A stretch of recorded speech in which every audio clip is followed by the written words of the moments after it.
Barakatah Yahweh, Barakatah Yahweh Shai, Bahasham, Barakahak Wadash, Barakatum. First and foremost, I want to give all praises, glory, and infinite honors to Yahweh, Bahasham, Yahweh Shai. Double honors to the apostles and elders, a great millstone who ruled and teach well. In peace and salutations to you sincere Akim out there, pushing this word in truth and sincerity to the four corners of the globe. May you brothers endure until the end. This is the brother Ra'aya with another video, and in this video, I'll be profiling an article from dailystar.co.uk titled, Bible Prophecy is Coming True, as claims of billionaires building huge underground bunkers. Facebook boss Mark Zuckerberg is the latest billionaire to build a bomb-proof bunker, as podcaster Christina Randall claimed some of the world's richest appear to be fulfilling a biblical prophecy, which is exactly what they're doing. It says throughout the scriptures that the rich men and the kings and the mighty men would, hide themselves, under the rocks, in the dens, as it says in Revelation chapter 6, and as it says in Amos chapter 9, which we're going to get both of those verses, hiding underground and stuff like that. And I wonder where this podcaster, Christina Randall, came to this conclusion.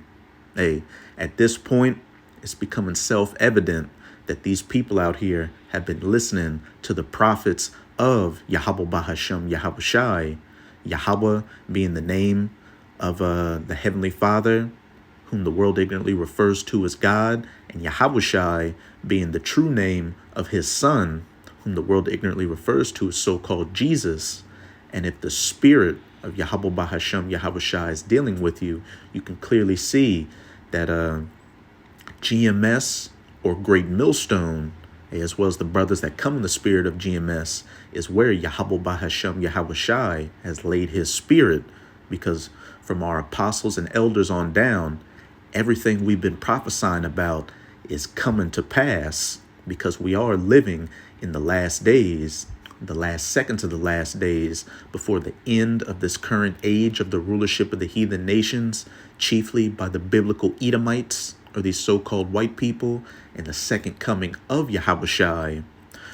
And hey, another part of biblical prophecy is that a lot of these elites and higher-ups that are going into these bug-out locations are going to survive, because they will be the first fruits of slavery in the kingdom of heaven. But let's get into this article. Some of the richest men on earth are building doomsday bunkers in a move that was predicted in the last and most dramatic book of the Bible, according to a leading podcaster. It has recently emerged that Facebook boss Mark Zuckerberg, currently ranked 4th on the Forbes billionaires list, and has spent $187 million on a 1,600-acre patch of land in Hawaii. He's now reportedly building a luxury ranch incorporating a 5,000 square foot underground bunker, complete with its own energy and food supplies. The bunker beneath Zuckerberg's Kulau Ranch is expected to feature a giant metal door filled with concrete, a feature typical of nuclear bomb shelters. Hey, that's another part of biblical prophecy, nuclear Armageddon during World War III, that third woe in Revelation chapter 9, verse 12, and Revelation chapter 11, I believe it's verse 14. Podcaster Christina Randall claims that Zuckerberg's bunker is just the latest of around 15 doomsday shelters being built by billionaires around the globe.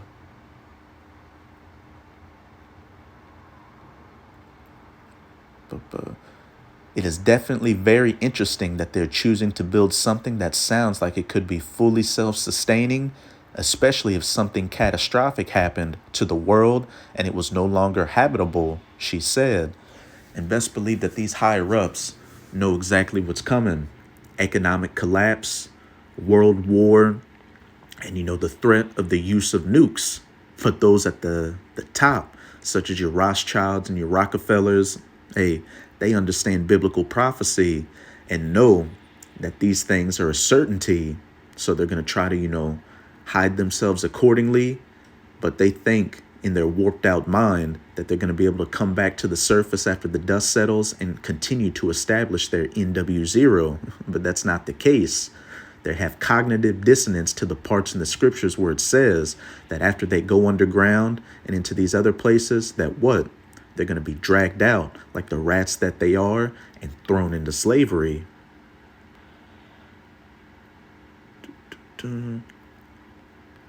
Let's skip around just to hit the main points.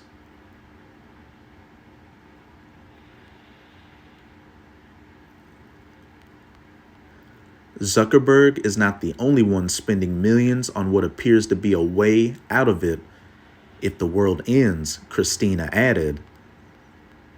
Jeff Bezos spent $147 million when he bought 2 mansions on Indian Creek Island in Florida.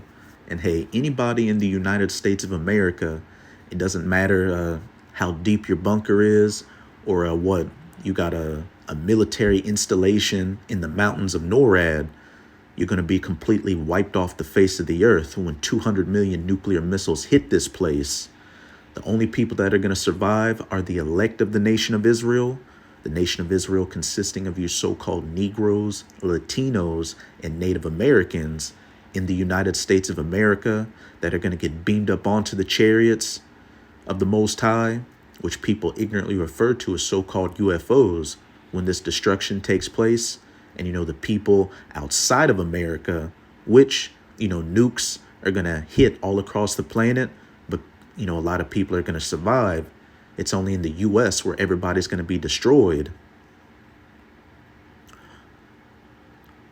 The smaller Hawaiian island of Lanai, which is off the coast of Maui, is now almost completely owned by billionaire Larry Ellison.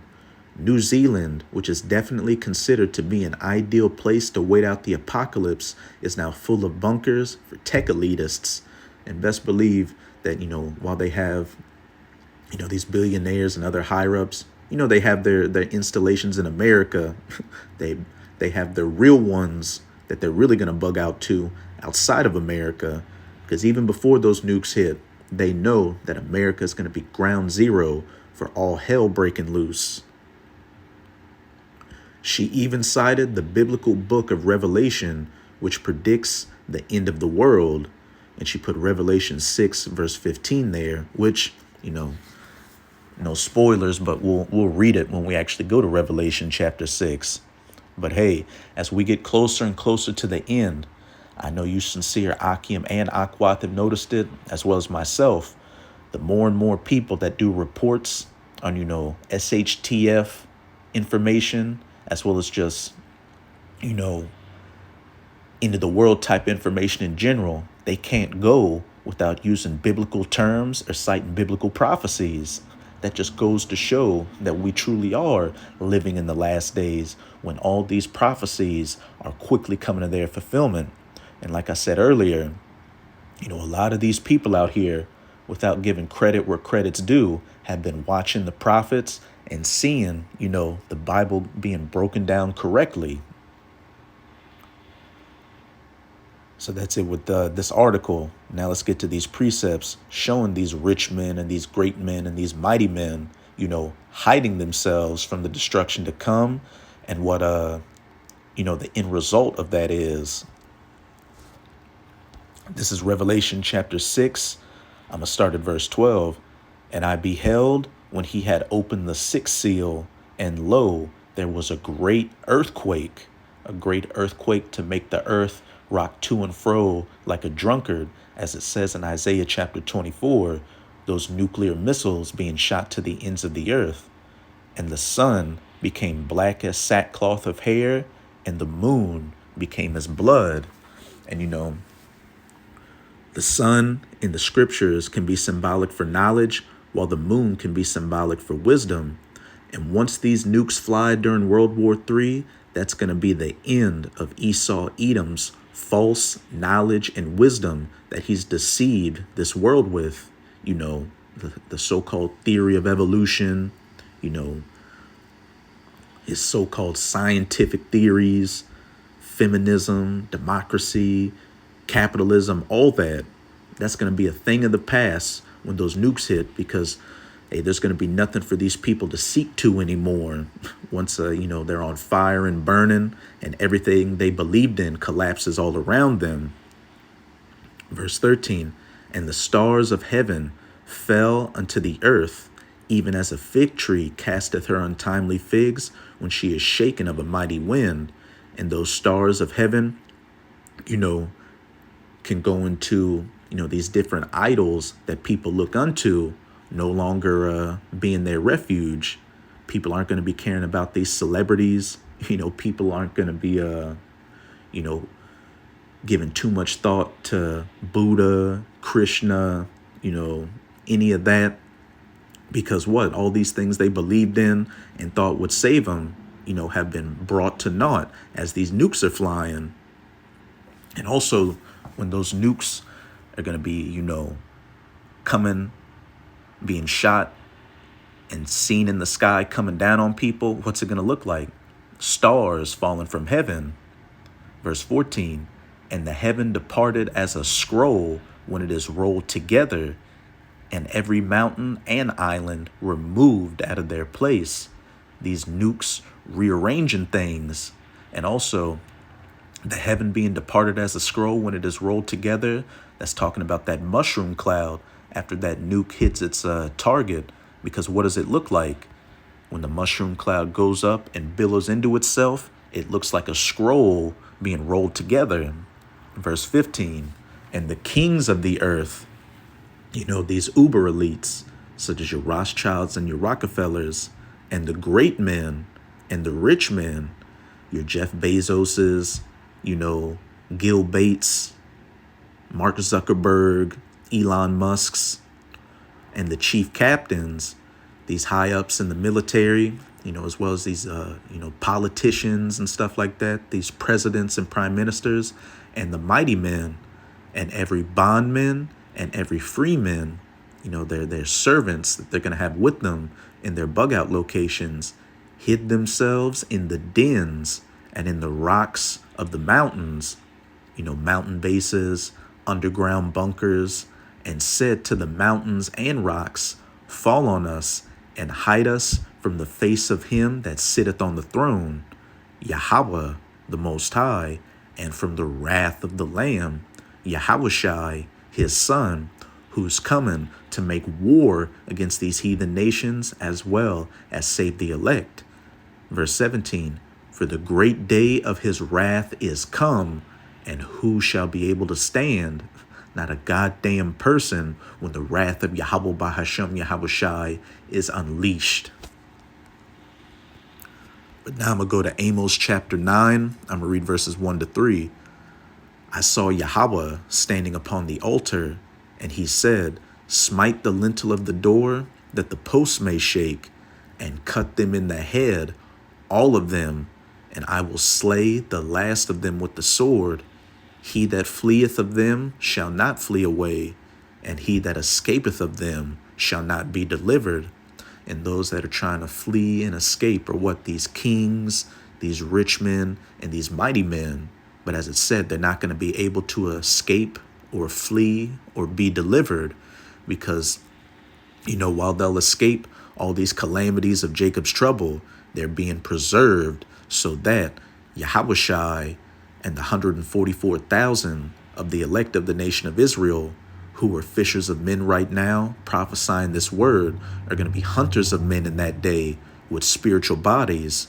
Think of 144,000 supermen or Viltrumites to you brothers that watch or read Invincible. They're going to go to every place that you higher-ups are hiding in, bust that door down, and drag you by the scruffs of your neck to slap those cold chains onto you. Verse 2, though they dig into hell, thence shall mine hand take them.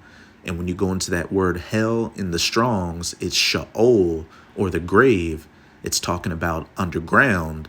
So these underground bunkers, though they climb up to heaven, and we know that these elites have what? low orbit space stations and other installations. It wasn't for no reason that a couple of years ago you had people like Jeff Bezos, Elon Musk, and Richard Brand start to reveal so-called civilian space tourism programs, which, hey, there's nothing civilian about it, because with the prices that those tickets were running at, your average everyday 9 to 5er couldn't afford that. So that's things for those higher ups that can afford it. But as it said, thence will I bring them down. The elect are going to go up to low orbit space and drag you from there. Verse 3, and though they hide themselves in the top of Carmel, which Carmel was a mountain, so, mountain bases, what? As it said back in Revelation chapter 6, that hid themselves in the dens and the rocks. I will search and take them out thence. And though they be hid from my sight in the bottom of the sea, undersea bases, as well as luxury submarines, which you can look up that those exist. Hey, these elites have undersea highways built. Thence will I command the serpent, and he shall bite them. Not only is Yahushai and the 144,000 going to go underwater like Aquaman to get you higher ups, but also that serpent, Leviathan, is going to get in some work on you as well. And like I've been saying all throughout the video, the reason you elites and other higher ups are going to survive is because you're going to be the first fruits of slavery in the kingdom of heaven, which only makes sense. Hey, what? The first shall be least, and the least shall be first. Y'all were living deliciously and caused the most harm on the planet Earth, while the men of the Lord, as well as the rest of the elect of the nation of Israel, hey, we're at the bottom right now. We're looked at as the lowest of the low. Once those nukes fly and, hey, the sun is darkened and the moon is turned into blood, your knowledge and wisdom is taken away, there's going to be a role reversal, and that new sun and that new moon is going to shine. The knowledge, wisdom, and understanding of Yahweh Bahashem Yahushai, being administered by the sword, by that rod of iron, through Yahushai and his elect. And you higher ups are going to go exactly to where you belong, being the least, being the tail. But this is Psalms 149. I'm going to start at verse 4. For Yahweh taketh pleasure in his people, the children of Israel. Again, you so-called Negroes, Latinos, and Native Americans, as well as the Israelite foreigners who have been scattered across the earth and have come to look like these heathen nations through generations of dealing with them. He will beautify the meek with salvation, beginning with the elect. And then, after the wicked of our people are judged and put to death on this side, they're going to be reborn through the loins of the elect, righteous in the kingdom of heaven. Verse 5, let the saints be joyful in glory. Let them sing aloud upon their beds, being at rest in the kingdom of heaven, in rulership. Because when someone's, on their bed, hey, that means they're at rest, at peace, nothing to worry about. Verse 6, let the high praises of the Most High be in their mouth, and a two-edged sword in their hand, to execute vengeance upon the heathen and punishments upon the people. Here's the point in verse 8, to bind their kings with chains, your Rothschilds, your Rockefellers, and the nobles with fetters of iron, those lower luminaries, your billionaires, your Jeff Bezoses, Gil Bates, Elon Musk's, even if they survive this coming destruction with fetters of iron, hey, y'all being the first fruits of slavery in the kingdom of heaven.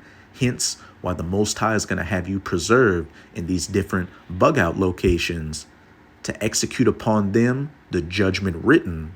Was it saying Revelation chapter 13, verses 9 to 10? He that leadeth into captivity shall go into captivity. He that killeth with the sword must be killed with the sword.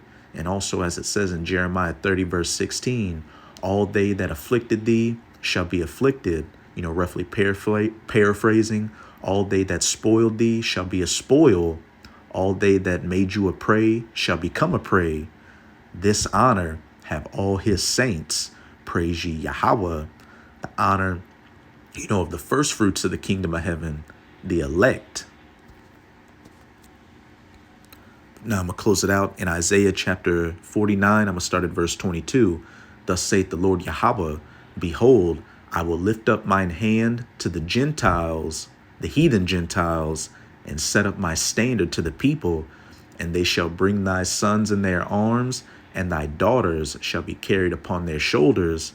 Hey, when the true Israelites are back in the Holy Land, setting up the kingdom, these different heathens are going to be bringing our people that have been scattered to the ends of the earth, back into the Holy Land, on their shoulders, in carts, on ships. Verse 23, and kings shall be thy nursing fathers, and their queens thy nursing mothers. They shall bow down to thee with their face toward the earth, and lick up the dust of thy feet. And when you're bowing down your face to somebody, what does that mean? You're in complete subjection to them.